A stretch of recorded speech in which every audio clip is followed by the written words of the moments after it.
buckets or folders for unlimited data storage purpose only. Okay, right. So ఇది అక్కడ right ఇలా తీసుకున్న తర్వాత ఫ్రెండ్స్ మీకు తెలుసు కదా, క్రియేట్ ఎ బకెట్. అరే సింపులా, very very simple, nothing is there. మీకు పైగా చాలా ఎక్స్పోజర్ ఉంది, మంచి థియరిటికల్గా స్ట్రాంగ్ అయ్యి ఉన్నారు మీరు, రైట్. సో అప్పుడు మీరు క్రియేట్ ఎ బకెట్, ప్రతి ఆప్షన్ కూడా ఇక్కడ విషయాలన్నీ కూడా మీకు తెలిసిపోతాయి అంతే. క్రియేట్ ఎ బకెట్ చూసారా, క్రియేట్ ఎ బకెట్ అనేసిన వెంటనే మనకేమొస్తుంది friends, bucket type. Bucket type కన్నా ముందే మనకేంది బాబు, where you are going to create your buckets, please specify. Yes where you are going to create a buckets. So ఇక్కడ నేనేం రాశాను, ఇదిగో ఆసియా పసిఫిక్ ముంబై. ఓకే, లేదు నాకు ఆసియా పసిఫిక్ వద్దు అంటే వేరేది కావాలంటే వేరే రీజియన్ తీసుకోండి. అంటే క్లయింట్ స్పెసిఫికేషన్ అది. క్లయింట్ ఏమంటాడు, please create a bucket inside this region అంటాడు, ఇన్సైడ్ దిస్ ప్లేస్ అంటాడు. అక్కడ మనం క్రియేషన్ చేస్తాం. అట్లాగా ఇదిగో ముంబై సెలెక్ట్ చేశాను కాబట్టి ఇక్కడ it is displaying you Mumbai only, అంతే. ఇక వేరేది ఏమైనా వదిలేదా, లేదు, నథింగ్, ముంబై క్రియేషన్ చేస్తాను. ఇక్కడ S3 బకెట్, రైట్ ఫ్రెండ్స్. ఆ తర్వాత చేసిన తర్వాత నెక్స్ట్ లెవెల్లో కొంచెం కిందకు వస్తే చూసారా, జనరల్ పర్పస్. నేను ఆల్రెడీ చెప్పేస్తాను, జనరల్ పర్పస్ అంటే మీకు తెలుసు ఆల్రెడీ, డైరెక్టరీనా జనరల్ పర్పసా. Yes we go for general purpose.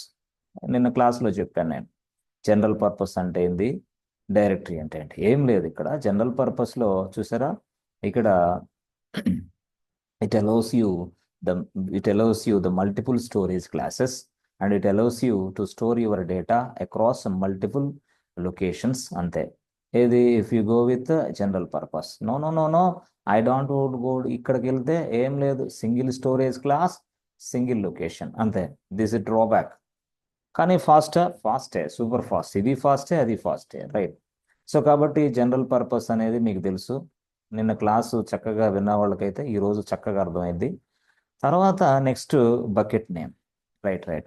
So ఈ బకెట్ నేమ్ మనం ఎలాగా, అక్కడ డాక్యుమెంటేషన్లో వాళ్ళు ఇస్తారు, దాని ప్రకారం మనం బకెట్ నేమ్ సెట్ చేయాలి. డూప్లికేట్ ఇస్తే నడవదు. ఎస్, ఇప్పుడు సపోజ్ డిఫరెంట్ బకెట్స్ చాలా ఉంటాయి. ఇప్పుడు సపోజ్ చూడండి, నెట్ఫ్లిక్స్ అనే బకెట్ ఇచ్చాను అనుకో, అది ఆల్రెడీ ఉంటుంది, ఉన్నప్పుడు ఇది రాదనమాట యాక్చువల్గా. అట్లా కొన్ని బకెట్స్ ఆల్రెడీ ఉంటాయి, పేర్లు కొన్ని పేర్లు ఉంటాయి. అదేవిధంగా ఇప్పుడు నేను ఏబిసి బ్యాంక్ అని ఇస్తాను. ఏబిసి బ్యాంక్ నేను ప్రాడ్ బకెట్ అని ఇస్తాను, ప్రొడక్షన్ బకెట్. ఇది ఏం సార్ బకెట్ అని రాయాలా ఏంది, అవసరంలా. ఏబిసి బ్యాంక్ ప్రొడక్షన్ బకెట్, నేను మీకు అర్థం కావడం కోసం బకెట్ అని రాస్తున్నా అంతే. లేదా ఫోల్డర్ అని రాయొచ్చు, no problem. ABC bank production bucket, okay అయిపోయింది. రాసిన తర్వాత ఇక్కడ ఇది అడుగుతాడు ఏమని, బాబు copy the settings from the existing bucket. No I don't want use that. అంటే మనం ప్రతిసారి ఆ పాలసీలు కానీ ఆబ్జెక్ట్ ఓనర్షిప్ ఇవన్నీ మనం ఇవ్వకముందే ముందుగా ఉన్న బకెట్స్ నుంచి కూడా తీసుకోవచ్చు. That is optional case, not necessary, right. Bucket name this one, right. So after providing the bucket name, what next, ఎక్కడ చూసారా, yes object ownership. So object ownership చెప్పాను నేను, అంటే same thing like ACLs in లినక్స్లో ఏసీఎల్సే చెప్పాను కదా, managing the files అక్కడ లైనక్స్లో, ఇక్కడ మేనేజింగ్ ద ఆబ్జెక్ట్స్ ఇక్కడ. సో కాబట్టి ఇక్కడ ఏసీఎల్స్ మనం ఎలా ఉపయోగిస్తాం, రైట్. ఇది మాత్రం రికమెండెడ్, అంటే ఏం చేసాం, డిజేబుల్లో ఉంది ఇది, రైట్. Okay right. ఇది ఆల్రెడీ నిన్న క్లాస్లో చెప్పాను చాలా జాగ్రత్తగా, ఓకే. దాని తర్వాత మనం బకెట్ ఓనర్షిప్ గురించి మాట్లాడిన తర్వాత, ఆబ్జెక్ట్ ఓనర్షిప్ బకెట్ ఓనర్షిప్ మాట్లాడిన తర్వాత, ఇక్కడ black public access settings for this bucket అంటే ఏంటి, ఇక్కడ ఏమంటున్నాడు బాబు, ప్లీజ్ బ్లాక్ పబ్లిక్ యాక్సెస్ అన్నాడు. లేదు నేను బ్లాక్ అనేది వద్దు, నాకు పబ్లిక్ యాక్సెస్ ఇవ్వాలంటే ఇదిగో ఈ చెక్ బాక్స్ తీసేసేయాల. ఎలా ఉంచితే బ్లాక్ అయిపోద్ది యాక్సెస్. అంటే వాడిచ్చిన విధంగానే ఫస్ట్ మనం చూద్దాం, ఎందుకు తర్వాత ఏం చేయాలో మనం నెక్స్ట్ చూద్దాం. ఫస్ట్ ఏమైంది, ఇక్కడ black public access settings for this bucket అంటే ఇక పబ్లిక్ యాక్సెస్ ఉండదా, నథింగ్ ఈజ్ దేర్, ఉండదు. సరే బ్లాక్ పెట్టేశాం అయిపోయింది, రైట్. ఓకే. ఆ తర్వాత అంటే block public access, right. Okay. Next ఏంటి, బకెట్ వర్షనింగ్. ఓహోహో bucket versioning, yes versioning is means of చెప్పాను కదా, ఇది యాక్చువల్ ఏడిట్ రాశాడు, ఇదే మనం ఆడ చెప్తే చాలు గందరగోళం అయితే వ్యవహారం. అందుకని మనం ఏం చేయాలా? Yes, whenever we create a buckets we mention the bucket version as a disable or enable. Enable వస్తే ఏమొస్తుంది మనకి? తప్పకుండా బిల్ వస్తుంది. డిజేబుల్ వస్తే ఏమొస్తుంది? వర్షన్స్ మెయింటైన్ అవ్వు, బిల్ రాదు మనకి. ఎనేబుల్ ఉంటే సార్ బిల్ ఖచ్చితంగా వస్తుంది. చూద్దాం, ఎనేబుల్ కూడా బిల్ వచ్చినా పర్లేదు, ఎనేబుల్ తర్వాత చూద్దాం. Right, this is bucket version. Right. So bucket version తర్వాత నెక్స్ట్ కేసులో ఇదిగో ఇక మీరు, అరే అయిపోయిందా, ఇది అయిపోయింది, నథింగ్ ఈస్ దేర్. ఎస్, ఇది tax for tracking storage purpose, ఇవన్నీ అది వేరే విషయం. సో ఇక్కడ చెప్పాడు డిఫాల్ట్ ఎన్క్రిప్షన్. రైట్, ఇక్కడ మూడు చెప్పారు కదా. డిఫాల్ట్ ఎన్క్రిప్షన్ అంటే అర్థం ఏంది అంటే, ఇదిగో S3 మేనేజ్డ్ కీస్తో నువ్వు వెళ్తావా, లేదా కస్టమర్ మేనేజ్ ఇచ్చిన కీస్తో నువ్వు వెళ్తావా? ఓకే, అర్థమైందా? S3 మేనేజ్డ్ కీస్ అంటే ఇవి. ఈ సైడ్ ఆప్షన్ నొక్కితే ఏం అవసరంలా. బట్ అలా కాదు, నాకు కస్టమర్ మేనేజ్డ్ కీస్ తోటి నేను వెళ్ళాలనుకుంటే ఇది. లేదు, ఐ కెన్ బోత్. డ్యూయల్ అంటే ఏంది? వెరీ స్ట్రాంగ్, ఇక పక్కా స్ట్రాంగ్ అనమాట అట్లా. కాబట్టి ఫస్ట్ సెకండ్ కలిపితే డ్యూయల్ ఇన్ ద సెన్స్ వాడు ఫస్ట్ అండ్ సెకండ్. లేదు, నేను ఫస్ట్కి వెళ్తానంటే this was managed by AWS, this was being managed by AWS అన్నట్టు, ఇక అంతే. ఎస్, అంటే సింపుల్గా చెప్పాలంటే మీకు ఈ సైడా ఆ సైడా అంటే as for my client requirement. Client ఏమంటున్నాడు? S3 మేనేజ్డ్ కీస్తో వెళ్ళయ్యా అంటే అటు వెళ్ళండి. లేదు, ఇక్కడ కీ మేనేజ్మెంట్ సర్వీస్ ఉంది, దాని లోపల కీస్ ఉన్నాయి, ఆ సైడ్లో నుంచి వెళ్ళమంటే ఈ సైడ్ వెళ్ళాలి. ఓకే, ఇట్లా ఇది ఇలా క్లిక్ చేసినప్పుడు చూసారా, కింద ఏం ఆప్షన్ కనపడదు, నథింగ్ ఇస్ దేర్. చూసారా, ఏ ఆప్షన్ లేదు. ఎందుకు? అది S3 మేనేజ్డ్ కీస్, ఇక అన్ని క్రమంగా ఉంటాయి. అర్థమైందా? ఇప్పుడు సపోజ్ ఇక్కడ మీరు చూస్తే చూడండి, కొన్ని సందర్భాల్లో మీకు కొన్ని విషయాలు అర్థం కావు ఆన్ ద స్పాట్లో. అంత మాత్రం చేత భయపడద్దు. నో, భయం అనేది వద్దు, వదిలేసేయండి. IT సెక్టార్లో భయం అనేది వదిలేసేయండి ఫస్ట్. Nothing is there. ఎవరు ఏ కోర్స్ అయినా నేర్చుకోవచ్చు, ఎవరు ఏ స్థాయికైనా వెళ్ళొచ్చు. ఐటీలో మాత్రం ఎవరన్నా మిమ్మల్ని ఎగతాళి చేస్తుంటే కసిగా పోరాటం చేయండి. కసి పెంచుకోండి, పోరాటం చేయి, జాబ్ కొట్టు, స్థాయిలోకి వెళ్ళిపో, అంతే. అది ఎన్ని లక్షల ప్యాకేజ్ వస్తుందో మీకే తెలియదు అట్లా.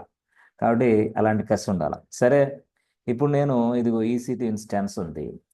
చూడండి, మీకే సింపుల్ ఎగ్జాంపుల్. EC2 ఇన్స్టాన్స్ డాష్బోర్డ్లోకి వెళ్ళిన తర్వాత, EC2 డాష్బోర్డ్లోకి వెళ్ళిన తర్వాత నేను ఒక సర్వర్ తయారు చేయాలనుకోండి. చూసారా, ఇలా సర్వర్ తయారు చేయాలన్నప్పుడు ఆప్షన్ వచ్చింది. వచ్చిన వెంటనే నేనేం అడిగాను? ఎస్ బాబు, ఏంటి ఇక్కడ, ఇదిగో సెక్యూరిటీ గ్రూప్ అనేది నేను ఇస్తా. ఎవరు? నా పేరు AWS. I can give you my own security group. ఓహో, నాకొద్దు.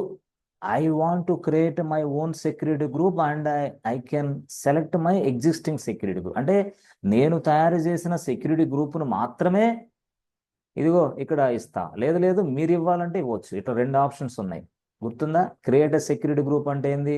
అది మనం AWSకి వదిలేసాం. నో, సెలెక్ట్ సెక్యూరిటీ గ్రూప్ అనే ఆప్షన్ నొక్కితే బ్రౌజ్ కనపడుతుంది. నీ సెక్యూరిటీ గ్రూప్ నువ్వు ఇస్తానంటున్నావు కదా, ఇదిగో ఇచ్చేయి, ఏది సెలెక్ట్ చేసుకుంటావు, ఇట్లా. సో ఈ మాదిరిగా మనం సెక్యూరిటీ గ్రూప్ అనేది క్రియేషను AWSకి వదిలేయచ్చు, లేదా మనమే ఒక సెక్యూరిటీ గ్రూప్ను తయారు చేస్తే ఆ సెక్యూరిటీ గ్రూప్ విషయాలన్నీ ఇక్కడ మనం చూస్తున్నాం. That means what? These are all the existing security groups which we are selecting right now. అంటే ఈ ఆప్షన్కి వెళ్తే, ఓహోహో, no, I don't want go this option అంటే ఫస్ట్ ఆప్షన్కి వెళ్ళు. అప్పుడు ఏమొస్తుంది? AWS ఇచ్చిన సెక్యూరిటీ గ్రూప్ని వాడేసుకో. అర్థమైంది? AWS ఇచ్చింది సెక్యూరిటీ గ్రూప్, ఇది వాడేసుకో. ఓహో, ఇది వద్దు అంటే ఇట్రా. ఓకే, ఇట్లా ఈ మాదిరిగా నువ్వు ప్రతిసారి అర్థం చేసుకోవాలి. రైట్. ఇప్పుడు యాక్చువల్గా ఇక్కడ వచ్చేసరికి ఏమైందంటే, ఇక్కడ ఇది ఈ ప్లేస్లో కూడా ఇక్కడ AWS కొన్ని ఇస్తుంది, నీకు అది కావాలా లేదా కస్టమర్ కావాలా, అది ఇక్కడ ఆప్షన్. మీరు అర్థం చేసుకుంటే చక్కగా అది ఇక్కడ ఆప్షన్ మీనింగ్. ఇది ఫస్ట్ది మాత్రం AWS స్థితి, S3 మేనేజ్డ్ కీస్. రెండోది మాత్రం నో, KMSలో ఉంటాయి, అక్కడి నుంచి నేను సెలెక్ట్ చేసుకుంటాను. KMSలు ఎవరు చేస్తారు? అక్కడ ఎక్స్పర్ట్స్, సెక్యూరిటీ ప్రొఫెషనల్స్ ఎక్స్పర్ట్, వాళ్ళు ఇలా అప్లోడ్ చేస్తారు. ఎక్కడ వాళ్ళకి ఎట్లా వస్తాయి? వాళ్ళు క్లయింట్ తోటి కాంటాక్ట్ అవుతారు. Client provide this keys and this fellow uploading this keys into KMS service, KMS key management service. Right, ఇది యాక్చువల్గా స్టోరీ. అక్కడి నుంచి ఎస్. ఇప్పుడు మనం చూడండి ఇక్కడ ఆప్షన్ క్లిక్ చేసినప్పుడు, ఇదిగో ఫస్ట్ ఆప్షన్ క్లిక్ చేసినప్పుడు, so I didn't get anything. అదే ఫ్రెండ్స్, మీరు రెండో ఆప్షన్ క్లిక్ చేయండి. ఎస్. ఓహో, రెండో ఆప్షన్ క్లిక్ చేయండి, బ్రౌజే అంతే. ఇందాక సెక్యూరిటీ గ్రూప్స్ నేను ఎలా బ్రౌజ్ చేసుకున్నానో ఇలాగా. అర్థమైందా ఎట్లా? సో చూసారా? Yes yes. బాబు చెప్పమ్మా, అసలు ఎక్కడ ఉన్నాయి ఏంటి, ఇది మొత్తం డీటెయిల్స్ అన్ని టోటల్గా చూసి సెలెక్ట్ ఇవన్నీ, అది అవి వాళ్ళే అక్కడ పెట్టేస్తారు డైరెక్ట్గా. అర్థమైందా? ఎస్. అవి వాటిని మనం సెలెక్ట్ చేసుకోవటం. ఇందాక మనం సెక్యూరిటీ గ్రూప్ మాదిరిలాగా సెలెక్ట్ ఎగ్జిస్టింగ్ సెక్యూరిటీ గ్రూప్ అంటే ఎస్ మనమే తయారు చేసినవిగా ఇవన్నీ. ఇవన్నీ ఎలా తయారు చేసాం కేకేసార్ మనకు తెలుసు ఆల్రెడీ. అట్లా ఆ మాదిరిగా చేసేసారనమాట వాళ్ళు అట్లా. సో అదే ఇక్కడ కూడా చూస్తే ఎస్ ఇది. ఓహోహో, అట్లా అనమాట. No no no no, I don't want to go to the second option, ఎందుకంటే నా దగ్గర క్లయింట్ లేరు, ఇంకొకరు లేరు, ఎవరు లేరు. I can go with this option. Why? ఇది దీనికి ఇట్లా. ఇక దీంట్లో ఒక నథింగ్ ఇస్తారు, నథింగ్ ఇస్తారు. అర్థమైందా? ఎస్ ఇది సరే. బకెట్కి ఎస్ ఎనేబుల్, ఓకే రైట్, బాగుంది. మరి సార్ అడ్వాన్స్డ్ సెట్టింగ్స్ అనేది ఏంటి సార్? అర్థం కాలేదు మనకు. ఎస్ అదే ఆబ్జెక్ట్ లాక్ అంటే ఇక్కడ ఉంటుంది అనమాట, ఆబ్జెక్ట్ లాక్. ఆబ్జెక్ట్ లాక్ అంటే ఏంటి చూడండి, అడ్వాన్స్డ్ సెట్టింగ్స్ క్లిక్ చేయండి. క్లిక్ చేసిన వెంటనే చూసారా? ఎస్ ఎస్, ఇదిగో ఆబ్జెక్ట్ లాక్. డిజేబుల్ ఉంచమంటావా, ఎనేబుల్ ఉంచమంటావా? ఓహోహో, ఎనేబుల్ అయితే ఇక అంతే, objects lock permanently allow objects in this bucket to be locked, అంతే. లేదు లేదు, డిజేబుల్. ఎస్, డిజేబుల్ ఉంచాను అది. ఆబ్జెక్ట్ లాక్ అంటే ఇక్కడ వస్తుంది. రైట్. సో డిజేబుల్లో ఉన్న తర్వాత ఇక్కడికి వచ్చిన తర్వాత నేనేం చేస్తాను, క్రియేట్ ఏ బకెట్. చూసారా? క్రియేట్ ఏ బకెట్ అంతే. సింపుల్గా నేను క్రియేట్ ఏ బకెట్ అంటే అయితే సార్ చూడండి. అంటే ఏడబ్ల్యూఎస్ నేర్చుకోవడం అంటే ఏం లేదు, మీరు కొత్తగా ఏం తయారు చేయరు.